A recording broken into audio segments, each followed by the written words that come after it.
Thanks very much, Suzanne. A very good morning, colleagues. A standing ovation before I've even started. Let's hope we finish as well as we've started. It's an absolute pleasure to see you all here this morning. And again, on behalf of Education Scotland and the Scottish Government, we're delighted to welcome our international delegates and our colleagues from across the country. I'm going to touch a bit on, as Suzanne has said, the importance of health and wellbeing within Curriculum for Excellence, the progress that we've made, and I'm also then going to look at that in the context of the Scottish Attainment Challenge, which has been launched by the First Minister, and also the National Improvement Framework. So a very interesting point for us in the journey that we're on with health and wellbeing as part of the curriculum, and also in terms of where we need to go next. I think, though, coming here today at a conference like this, it reminds us all really of what we're all about and what we want to see, and that is the best possible learning and teaching experiences for our children, outstanding learning and teaching. And at this point in the year, you know, as we're a few weeks into the new term, I think just focuses us on the importance of that. And I loved this caption about a youngster going back to school and asked to do a postcard or a story about what they did on holiday, and really how young people have moved way beyond that kind of engagement and the nature of society. But also, I think some of the well-being, some of the health and well-being activities that we see at the start of a new school year are absolutely critical to getting off to the best start in learning. You probably can't read this, but this was just a very simple activity where children had to finish the sentence, "I wish my teacher knew." And this wee boy wrote, "I wish my teacher knew I don't have pencils at home to do my homework." So I think it just highlights to us the importance of that health and wellbeing agenda being embedded. And here's maybe a rather solitary quote for some of us about the busy lives that we lead and about the need to do exercise and to engage. And if we think we're really busy and we don't have time to do exercise, well, we might have to find the time for illness. So a bit of a negative one there, but I think just highlighting the importance of health and wellbeing for all of us and for all of our life chances as we move forward. But of course, health and wellbeing in the curriculum isn't just about physical health or physical activity. It's absolutely central to Curriculum for Excellence and is one of the entitlements for all children.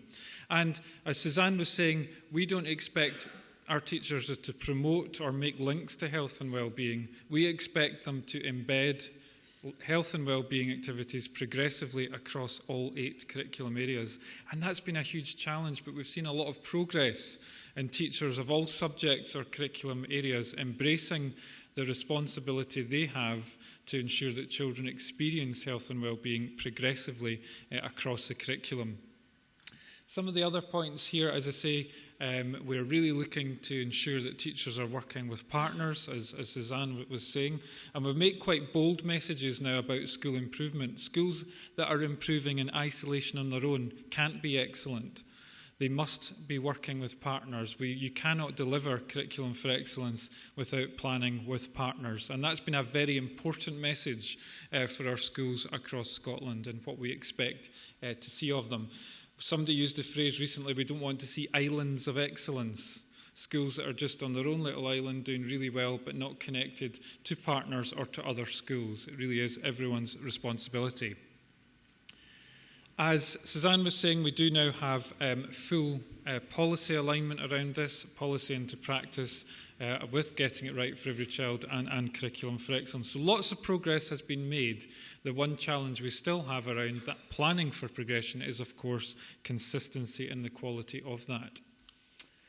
These are some of the key messages that we've been taking around Scotland just now around improving attainment and around improving achievement for all children. We need to have non-negotiable high expectations of what all children can achieve. And that is really very, very important for us. We don't dilute our ambition based on some children's early experience at home or learning. We must have the highest possible expectations for all children. We also need to look really carefully at progress. And I would say that generally speaking, schools have found that easier with literacy and numeracy as opposed to health and wellbeing. But we have a parity of esteem. We expect literacy, numeracy and health and well-being to be promoted, to be developed, to be planned progressively. And I've actually started flipping it round to saying health and well-being, literacy and numeracy, because that's one of our sort of strap lines that we use all the time in Scotland. So we want to see the same progress, the same achievement in health and well-being as we do within literacy and numeracy. And you can see some of the other areas that we've been focused on, constantly talking about standards, constantly talking about expectations. But of course, achievement is not just about in terms of attainment. We're looking here about achievement in terms of choice and opportunity. And again, in the context of health and well-being, there is huge potential for young people to extend their opportunities, to extend their choices as they look at health and well-being across learning. As I say, one of the things that we are focusing on is tracking children's progress.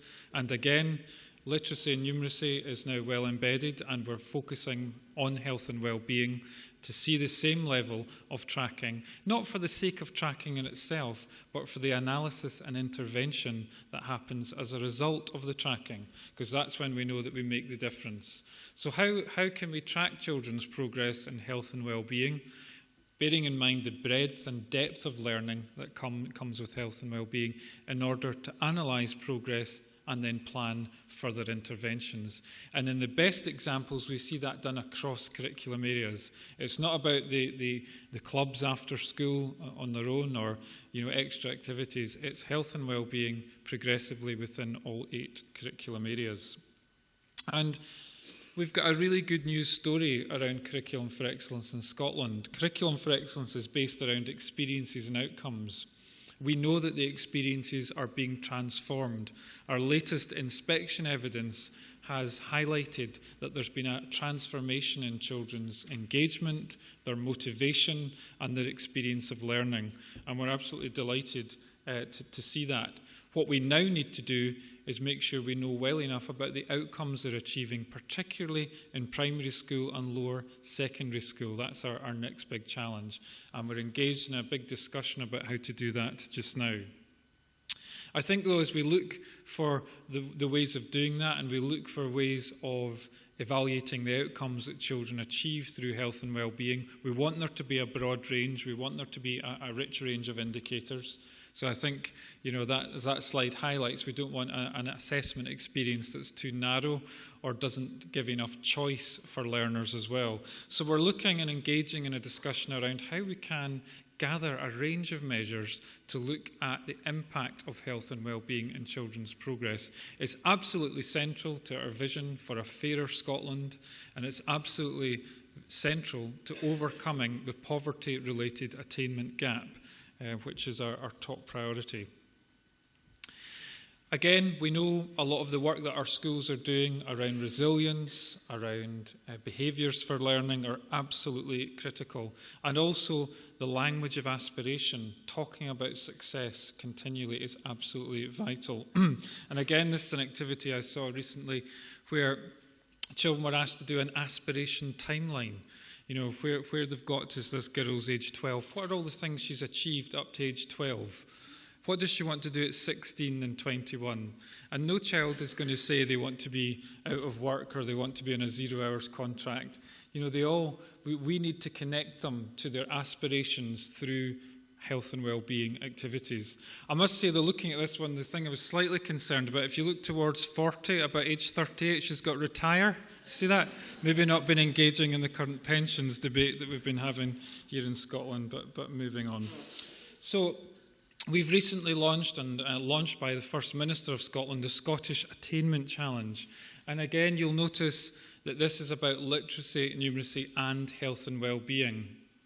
And looking at the challenge models that exist in other countries and other part of the UK, ours is the first that places health and well-being on the same status as literacy and numeracy, because we recognise that in order to reduce the poverty-related attainment gap, health and well-being will be as important, if not more important, than progression and literacy and numeracy. And we are taking a unique approach to this in Scotland, in that we are focusing on primary school children, And we're looking at local plans, so local authorities are planning in their own context how they will go about improving literacy, numeracy and health and wellbeing, supported by a £100 million fund from the Scottish Government over 4 years. So very, very unique approach in that we're looking at younger children, we're looking at literacy, numeracy and health and wellbeing in the round, and we're looking to see how we can make that breakthrough to reduce significantly that poverty-related attainment gap. And this is a big challenge for us in Scotland, as it is in many countries. And we want to make the breakthrough that we want for our children living in poverty in Scotland. Obviously, this is one report that's influenced us heavily, essential professional reading for all Scottish teachers, and that's the Joseph Rowntree report on closing the poverty-related attainment gap. So we're very much engaged in research around this. We're looking at the health and wellbeing indicators and the impact they can have on poverty-related attainment. And we've just recently launched a new Scottish Attainment Challenge website, which will bring together all the practice, all the materials and all the research that is informing our approach. And we have a section there on health and wellbeing, because, as I say, this is absolutely critical to the work that we're trying to do. And related to that, as Suzanne highlighted, we're also developing a new national improvement framework for Scottish education. And that is to say that we want to bring together in a very clear and coherent way all the information and data we need to improve Scottish education, with a particular focus on primary and early secondary, where we have less data available nationally. And it's very much, of course, about achieving equity and excellence. If I was to really sum up 2 key words for the journey that we're on in Scotland at the moment, it's around excellence and equity for all children. And we won't achieve one without the other, of course, interrelated. So this is an attempt to bring that information together and to have that clear line of sight between a child's progress, child, school, local and national. And we want to do that without introducing any perverse incentives or without narrowing the curriculum, because we're really proud in Scotland to have a broader, richer curricular experience for our children than we've ever had in the past. And it's a very strong position to be building on. This is the components of the National Improvement Framework, which is currently in draft form, and we're engaging in a big conversation about how to take this forward. Some of you will recognise we've adapted the OECD Synergies for Better Learning here to develop these baskets of data that we need in order to evaluate how well Scottish education is performing. So there's a big debate just now about the learner assessment element, and that has sparked a lot of strong views around the use, for example, of standardised assessment. And we want to support teachers' judgments in Curriculum for Excellence with a range of evidence. And we're certainly not introducing high-stakes testing, but we want to clarify and simplify almost the range of assessments teachers draw on to make judgments. Because again, a major strength of our curriculum is that teachers are empowered to make judgments about children's progress. And again, in health and well-being, of course, we need to look at a whole range of ways of doing that. Some of the best examples of the impact of health and well-being I've seen on children's learning is in their primary 7 and S3 profiles, because again, within our curriculum framework, every child has a profile of their latest and best learning at primary 7 and at S3, and the best ones look at all the health and well-being and engagement work children have been involved in and how that's helped them to improve. So within the National Improvement Framework, these are our current top-level priorities, and you can see that we have improvement in children and young people's health and well-being as an absolute top priority of Scottish education. And we're not thinking about that in a linear sense. We want it to capture the breadth and depth of learning that we see. More specifically, within health and well-being, these are some of the aspects of health and well-being that we're looking at evaluating nationally based on surveys and evidence that currently exists.